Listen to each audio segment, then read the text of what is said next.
Man, yo, all these people out there in Houston, he's a coward. He's scared to fight one person. He needs to stop running. Guys in boxing, that's part of a tactic. It's to talk and, say this and say that. We can do it with hands instead of words. Don't be a coward. He's a coward-ass nigga. I'm from Hartford, but I've been doing this since I was little. And, you got Mike. I personally, I never heard of this guy. I could beat this dude with one eye, closed behind him, one hand behind my back, I would beat his. He's a coward person I don't respect in his boxing game. I'll beat his too. The wrong so get that lucky out of here before you get hurt. I'm not playing no more. Welcome to the second season of Knockout. This year, we are in Connecticut at the Foxwoods Casino. We recruited 9 of the most talented young professional fighters from all over the country who will be vying for an opportunity to fight in the finals, which will be televised. And they'll have a shot to become a top 10 rated WBA contender.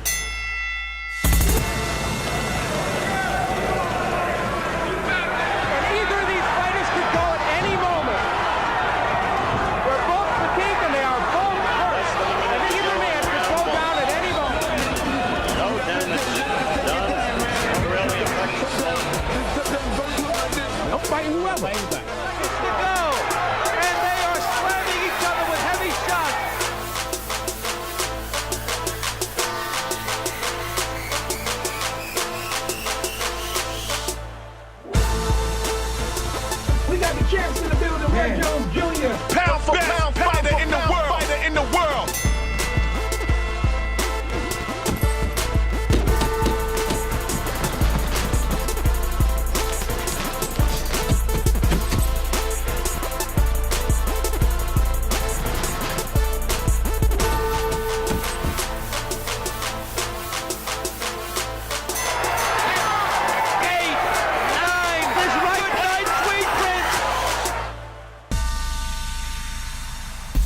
Last time on Knockout, Roy Jones put our 9 fighters to the test in order to determine fighter-trainer pairing, matching each trainer with a fighter from each weight class.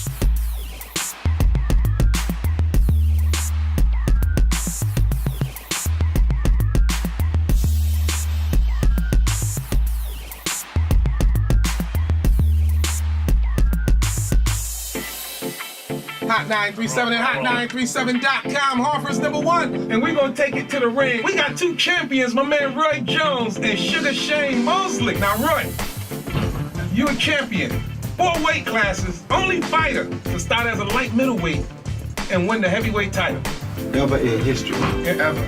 In history. That ever was serious, too. You said ever. Ever. That means everybody. With a lot of A's at the end, huh? Hey, don't kiss me up, I'll lose 30 pounds. Huh? Now, Shane. Yeah. What's going on, brother? Oh man, just doing my thing. Training my son and training a few other fighters and stay in the gym, stay in shape. Just in case I gotta do something again. So yeah, I'm just waiting for the next big business deal. Yeah. It's gonna happen. Right on the play, Craig. It's all about the money. All about the money. You have to self-promote. You have to get into the face of the different fighters that you want to fight and promote it. Make sure people around, everybody around knows that you want to get in the ring and fight, and then they'll get behind you. Oh yeah, we want to see that fight. That would be a good fight. TV show being filmed right here in Connecticut, Foxwoods Casino. You'll see it on Nuvo and Fuse. It's called Knockout, fellas. Let's talk about it. Now, these boxers do this jumpstart their career into like a real professional career? Yeah, it does. They're actually already into professional careers. But the good thing is, it's possible that the winner, is like I have a promotional company. Shane, I'm sure, has a promotional company.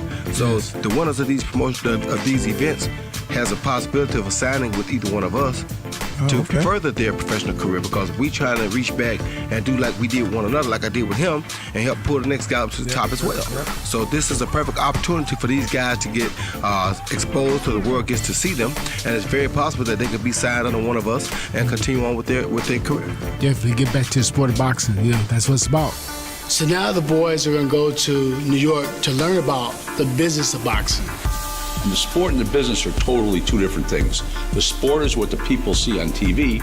The business is what's done behind the scenes. Kovalev, Pascal, press conference is a good way to learn about what goes on in the boxing world, the business of boxing, how the promotion goes, how they interact with each other, the media and everybody. It was cool. It was my very first press conference, my very first time in New York. It was a great experience. You know, I got a chance to shake hands with Kovalev.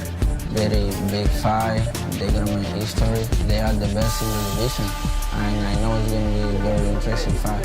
It's a mental game. You go to that press conference, it's an experience in itself. Some fights are won and lost at a press conference. People need to realize that a fight isn't just the fight. It's the training for the fight. It's the interviews for the fight. Because his mind got to be on what he got to do. His mind today is what I told y'all about yesterday.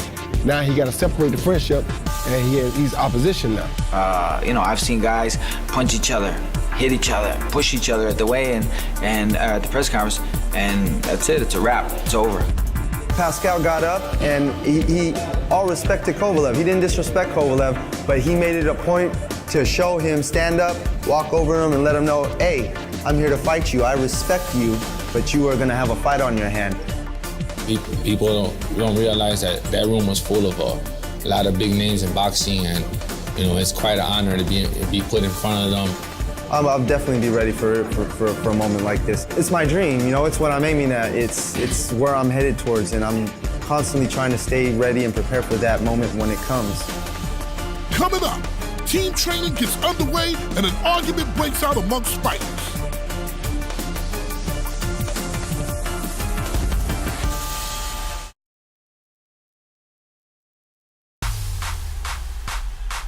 A press conference in New York offered the fighters a glimpse into the business of boxing, while back at Foxwoods Gym, team training kicks into high gear. Juan Velasquez is the guy who I already worked with, Floyd Sr. I felt it was best just to go ahead and put him back where he's comfortable at.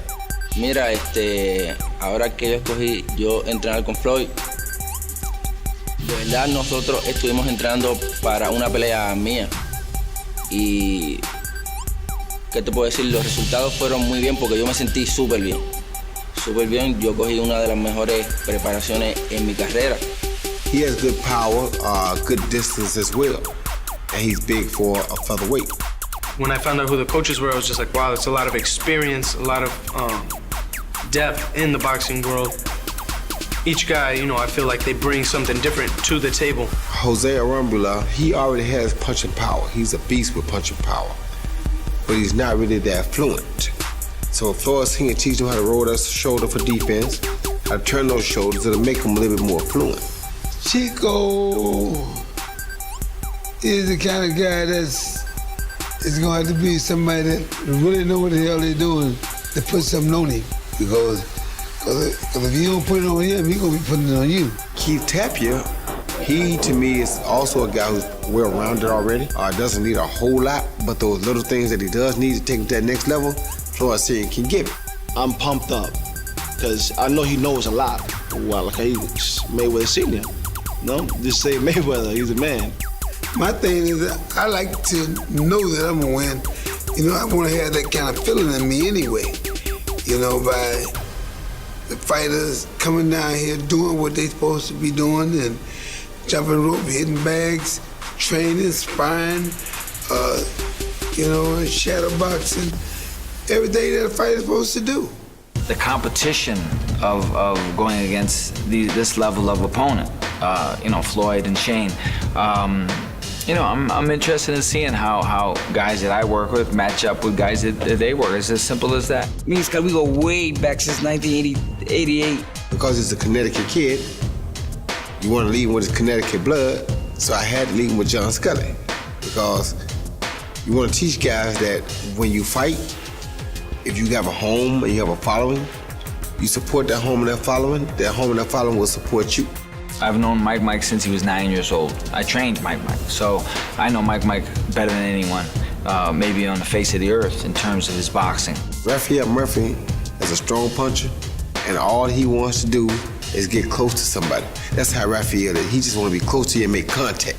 Me being picked by Skully was a great thing. He actually have a relationship with one of my trainers back home, he trains in Texas with one of my best friends in boxing, who is Andrew Maynard, and he fights very similar to Andrew, which is a style that I'm extremely familiar with. Jason Litzau, long, tall, 135-pounder, but he's an aggressive 135-pounder. He's a guy who is gonna have to have somebody that he can communicate with and that can hold his attention span in the gym. I've known John all my life, since I was 10 years old.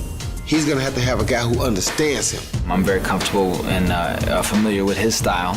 So I'm happy I got John because at the end of the day, he's in it for me. Being here is an honor.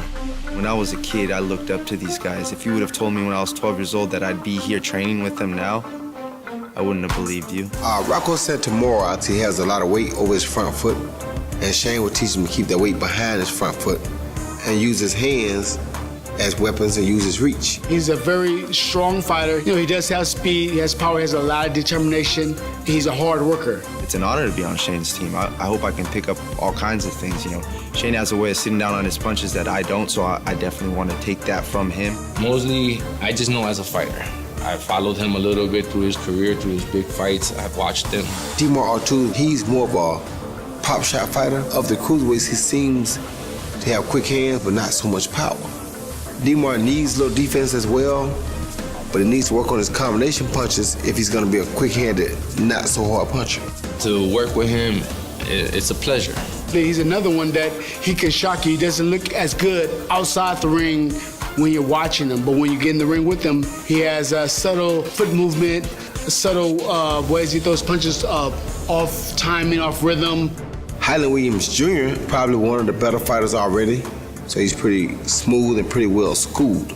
But there are those high-class, high-level things, little things that Shane Mosley is gonna be able to teach him. Very crafty, very slick. Only thing I would like to work with him is keeping those punches going, keep his hands moving, and keep ducking, keep moving. Our whole thing is to jail. Our whole thing is to make what I have right now, take what I have right now, and turn it up a notch. So I'm his 135-pounder. Like I said, I'm here to participate in the lightweight division. That's what I came for. If that was an opening at 26 and we could make something happen, I would do it. No, he want to be with Mayweather because he don't want to fight Chico. He fight 135. That's the kid you talk to. Fight 135. Right, he's trying to go to 20, he's trying to go down to 26. He's not gonna make 26. He's gonna have to suck it off at the last minute. He's gonna be weak. Up next, Team Mayweather has problems while a fight erupts outside of the ring.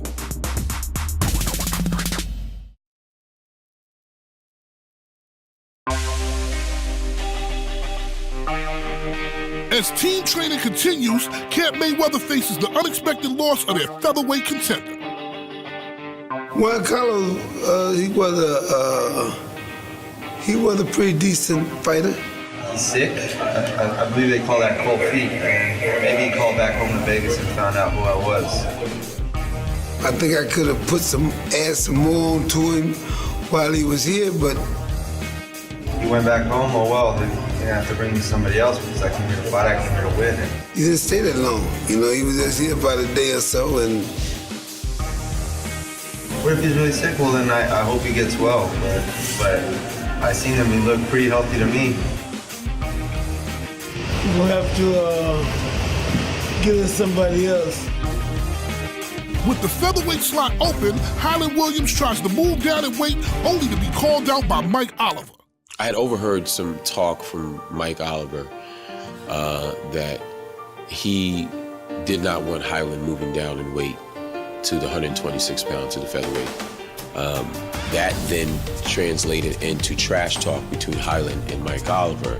The thoughts between Mike Oliver and Hylon Williams are so opposite. It's almost like East Coast, West Coast, and they're beefing over everything. I mean, the weight, the this, the that. So two fighters that were on the show that kind of got into it. So Hylon was supposed to come down to 126, I believe. They kind of got into a little beef and said, well, I'm going to do this to you, I'll do that to you if you come down 126, or, you know, kind of got a little street, if you will. My suggestion to them was, let's get into the ring and settle this beef. I basically think they're two nasty guys who happen to be wearing boxing gloves, to be honest with you, at times. So I thought that was a good idea to get in the ring and squash the beef. So we set up the grudge match for the two of them to fight, but it wasn't without controversy. There was an incident in the hallway. We coming in the room. Well, actually, we was talking about the situation previously because we was talking to Rocco, and my roommate, which is Mike Oliver, you know, he was still hot about that. How you gonna tell me? Before. So listen, it's your fault to go tell Skully. It's not shameful for anything. I've been doing this for all my life. All right, bro. Check this out. Here, Mike, chill. Hello? Chill. Mike is a wonderful guy 1 second, and it can be a mean kid the next. Listen, it's up to Skully. That's my trainer. I don't go nothing against my trainer. That's my trainer. Listen, let me ask you. Hold up, wait. Let me ask you something. Wait, hold on. Let me ask you. Wait. Let me ask you a question. No. Wait. Let me ask you something. See, like he don't want to listen. I'm trying to talk about it. Is he coming to the ring, bro? Or you going home? Period. If you don't I'm going home, bro. I'm not a you gonna roll my bro. Get up, bro. You gonna roll nigga out of here, don't you? You better watch your mouth because yo, trust me, I'll beat ass too. With the wrong so get that lucky motherfucker out of here before you get hurt. I'm not playing with it no more. I'm not calling him dysfunctional, but I'm not calling him functional either. The day that we decided to do it, Mike backed out. He didn't want to do it that day, so we had to reset it up. It's a shame it's like that because everybody else gets along well here. Sometimes things don't be all as bad as you think that they are until you get into it and find out what's really going on. Talking about that coward ass dude. I mean, we almost had it out in the lobby. Which guy? The one supposed to fight Chico. You come here to fight. All the dude you say you gonna do what you gonna do to Chico. You gonna knock him. You gonna do this, do that. So fight the dude, bro. Situation going on with Hylon Williams, you know, moving down the weight classes. A lot of fighters don't like that, but you know, boxing, things happen all the time. You know, he got to move down, he got to lose that weight. I wouldn't want to get, even though they're small guys, I wouldn't want to get in between either of the guy because they're rough guys, and they truly hate each other. So I think especially Mike hates Hylon more than Hylon hates Mike.